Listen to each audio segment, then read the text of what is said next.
পঞ্চম শ্রেণী প্রিয় শিক্ষার্থী চালদার স্যার ইউটিউব চ্যানেল থেকে তোমাদের সবাইকে স্বাগতম। আজকে তোমাদের জন্য আরও একটি নতুন ভিডিও নিয়ে এসেছি।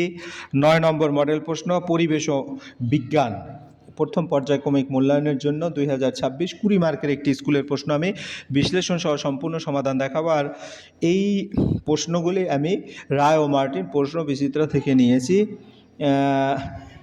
আমি প্রতিটি প্রশ্ন তোমাদের উত্তরের পাশাপাশি বিশ্লেষণ করে দেখাবো, যাতে তোমাদের স্পষ্ট ক্লিয়ার ধারণা আসে এবং তোমরা যাতে দীর্ঘদিন মনে রাখতে পারো। আর পরীক্ষায় 100 মার্ক তোলার টিপস যেটা, সেটা আমি পূর্ববর্তী 7 নম্বর ভিডিওতে দিয়েছি। তোমরা আমার 7 নম্বর ভিডিও দেখে পুরোপুরি 100 মার্ক কীভাবে তোলা যায় সেই সম্পর্কে ধারণা পাবে। যাই হোক, তোমরা যারা এখনও আমার চ্যানেলটিকে সাবস্ক্রাইব করোনি তারা এখনই চ্যানেলটিকে সাবস্ক্রাইব করে বেল আইকনটি প্রেস করে দাও এরকম আরও অনেক ভিডিও পাওয়ার জন্য।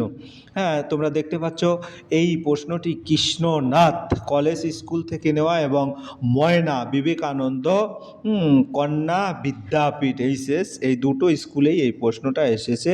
আমরা প্রশ্নটা একটু বড় করে দেখব। প্রথমেই বরাবরের মতো যেটা এমসিকিউ, সঠিক উত্তরটি নির্বাচন করো।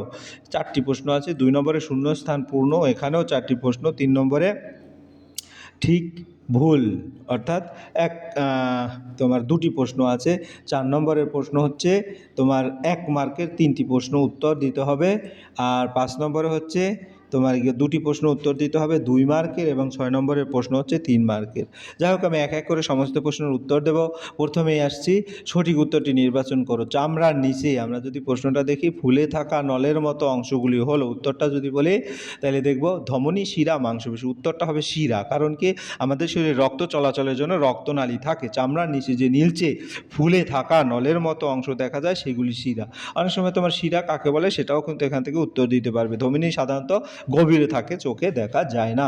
এরপর আমরা 2 নম্বরের প্রশ্ন দেখব। 2 নম্বরের প্রশ্ন কি, মাটির একটি স্বাভাবিক উপাদান হলো। মাটির একটি স্বাভাবিক উপাদান কি? অ্যালুমিনিয়ামের কুচি, পলিথিনের কুচি, পেনের রিফেলের টুকরো, না গাছের পাতা? আমরা যদি বলি এটা গাছের পাতা, কারণ স্বাভাবিক ও প্রাকৃতিক উপাদান বলতে প্রকৃতি থেকে পাওয়া জিনিস বোঝায়। গাছের পাতা মাটিতে পচে হিউমাস তৈরি করে। হ্যাঁ, কাজেই প্লাস্টিক, অ্যালুমিনিয়াম মানুষ তৈরি জিনিস। এরপরের প্রশ্ন হচ্ছে তোমার 3 নম্বরের, হৃৎপিণ্ডের শব্দ বোঝা যায় যে যন্ত্রের সাহায্যে, তা হলো থার্মোমিটার, স্টেথোস্কোপ, ব্যারোমিটার, এরকম করে ফোটোমিটার যেটা দেওয়া আছে। স্টেথোস্কোপ, এই প্রশ্নটা কিন্তু ম্যাক্সিমাম স্কুলের প্রশ্নেই দেওয়া আছে। স্টেথোস্কোপ দিয়ে ডাক্তার হৃদস্পন্দন ও ফুসফুসের শব্দ শোনেন। থার্মোমিটার তাপমাত্রা মাপে, ব্যারোমিটার বায়ুর চাপ মাপে। হ্যাঁ, এরপরে আমরা যদি পরের প্রশ্ন দেখি, 4 নম্বর, বিসিজি টিকা দেওয়া হয় কলেরা, নিউমোনিয়া, বিভিন্ন ধরনের রোগের কথা বলা আছে, কিন্তু এটা যক্ষ্মা রোগ প্রতিরোধের জন্য বিসিজি টিকা দেওয়া হয়। বিসিজি টিকা শিশুদের যক্ষ্মা মানে টিবি রোগ থেকে রক্ষা করে, এটি জন্মের পরেই দেওয়া হয়। এরপর আমরা চলে যাব 2 নম্বরের প্রশ্ন, শূন্যস্থান পূরণ করো। ড্যাশ একটি জলবাহিত রোগ। আমরা যদি এটা বলি উত্তর দিই, এটা হচ্ছে কলেরা একটি জলবাহিত রোগ। তারপরে নোংরা জল পান করলে কলেরা হয়, এটি জলবাহিত রোগ। পরের প্রশ্ন যদি বলি, জিমন্যাস্টিক করলে অস্থিসন্ধি ড্যাশ হয়, অর্থাৎ আমার 2 নম্বরের প্রশ্ন, জিমন্যাস্টিক করলে অস্থিসন্ধি নমনীয় হয়। কারণ কি, নিয়মিত ব্যায়াম করলে হাড় ও অস্থিসন্ধি সহজে বাঁকানো যায়, তাই অস্থিসন্ধি নমনীয় হয়। এরপরের প্রশ্নটা সেটা হচ্ছে নদীর 3 নম্বর, নদীর বাঁকে বদ্ধ জলাশয়কে ড্যাশ বলে। আর নদীর বাঁকে বদ্ধ জলাশয়কে বাওর বলে। নতুন নদীর পুরানো বাঁক থেকে আলাদা হয়ে যে জলাশয় তৈরি হয় তাকে বাওর বলে। কলকাতা আবর্জনা নোংরা জল পূর্ব দিকে পাঠানোর পরিকল্পনা করেন ড্যাশ। এটার উত্তর হবে ডব্লিউ.টি. ক্লার্ক।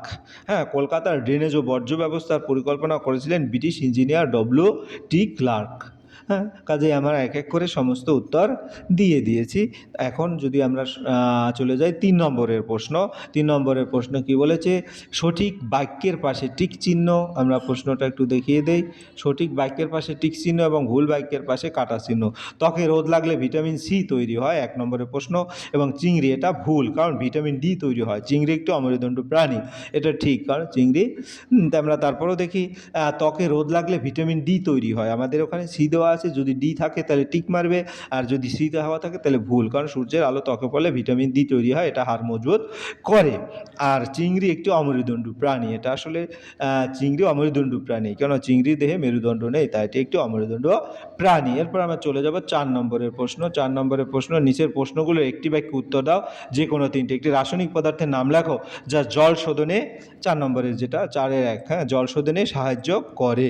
তাহলে আমরা যদি দেখি, রাসায়নিক পদার্থ হচ্ছে হচ্ছে কি ব্লিচিং পাউডার। বিস্তারিত ব্যাখ্যা যদি বলি, ব্লিচিং পাউডার জলে থাকা জীবাণু নষ্ট করে, এটি পানীয় জল পরিষ্কার করতে ব্যবহার করা হয়, তাই জল শোধনে এটি খুবই গুরুত্বপূর্ণ। এরপরের প্রশ্ন 4-2। হ্যাঁ, 4-2 কি বলছে, কম্পোস্ট সার কি জাতীয় সার? কম্পোস্ট যদি বলি, এটা হচ্ছে একটি জৈব সার। কম্পোস্ট সার তৈরি হয় পচা পাতা, খাবার উচ্ছিষ্ট, গোবর ইত্যাদি থেকে। এটি প্রাকৃতিক সার, কোনো রাসায়নিক নেই, মাটির উর্বরতা বাড়ায়। পরের প্রশ্ন 4-3, পশ্চিমবঙ্গ রাজ্যের প্রধান 4টি জলাভূমির নাম লেখো এবং চামড়ার রং কালো হয় কেন? দুটো প্রশ্নই আমি বলে দিচ্ছি। তাহলে 4টি জলাভূমি হচ্ছে সুন্দরবন, পূর্ব কলকাতার জলাভূমি, রাশিক বিল এবং সাঁতরাগাছি জলাভূমি। আমি যদি বলি জলাভূমি জল সংরক্ষণ করে, মাছ, পাখি, নানা প্রাণীর বাসস্থান, পরিবেশের ভারসাম্য রক্ষা করে। এরপরের প্রশ্ন, চামড়ার রং কালো হয় কেন? ত্বকে মেলানিন নামক রঞ্জক এর পরিমাণ বেশি থাকলে চামড়ার রং কালো হয়। মেলানিন একটি প্রাকৃতিক রঞ্জক, এটি সূর্যের ক্ষতিকর রশ্মি থেকে ত্বককে রক্ষা করে। মেলানিন বেশি হলে ত্বক গাঢ় হয়। এরপরের প্রশ্ন 5 নম্বরের প্রশ্ন, গৃহপালিত বন্য পশুর মধ্যে পার্থক্য, যে কোনো দুটি প্রশ্নের উত্তর বলছে। তাই গৃহপালিত এবং তোমার বন্য পশুর মধ্যে যে পার্থক্য, মানুষ পালন করে গৃহপালিত পশু, আর জঙ্গলে বা বনে থাকে বন্য পশু। মানুষের কাজে লাগে, সাধারণত মানুষের কাজে লাগে না বন্য পশু। তারপর সহজে বশ মানে গৃহপালিত পশু, আর বন্য পশু সহজে বশ মানে না। বাড়ির আশেপাশে থাকে গৃহপালিত পশু, গভীর জঙ্গলে থাকে। গৃহপালিত পশু যেমন গরু, ছাগল, কুকুর মানুষের প্রয়োজন মেটায়, বন্য পশু যেমন বাঘ, সিংহ নিজের মতো করে বনে থাকে। এরপরে আমরা পরের প্রশ্ন যাব। পরের প্রশ্ন হচ্ছে কি, ওআরএস তৈরিতে কি কি উপাদান প্রয়োজন? আমরা এই প্রশ্নটা অনেকবার দেখেছি। তাহলে ওআরএস পরিষ্কার জল, চিনি, লবণ। বিস্তারিত যদি বলি, ডায়রিয়া হলে শরীর থেকে জল ও লবণ বেরিয়ে যায়, ওআরএস শরীরের জল ও লবণের ঘাটতি পূরণ করে।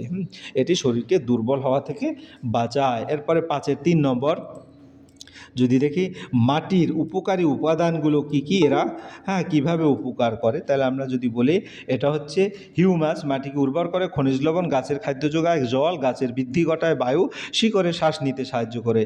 তাহলে ভালো ফসল ফলাতে মাটিতে এই উপাদানগুলো থাকা জরুরি, এগুলি না থাকলে গাছ ঠিকমতো বড় হয় না।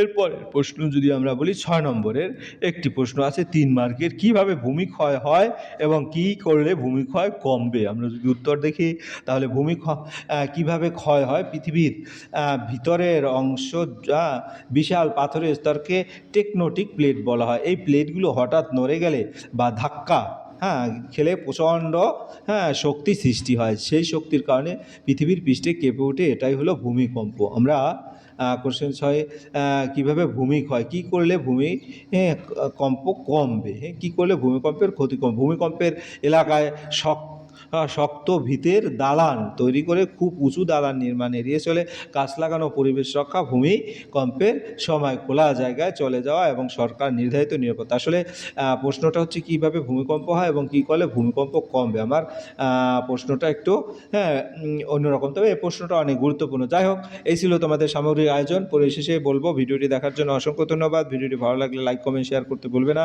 আজ এই পর্যন্তই, ধন্যবাদ সবাইকে।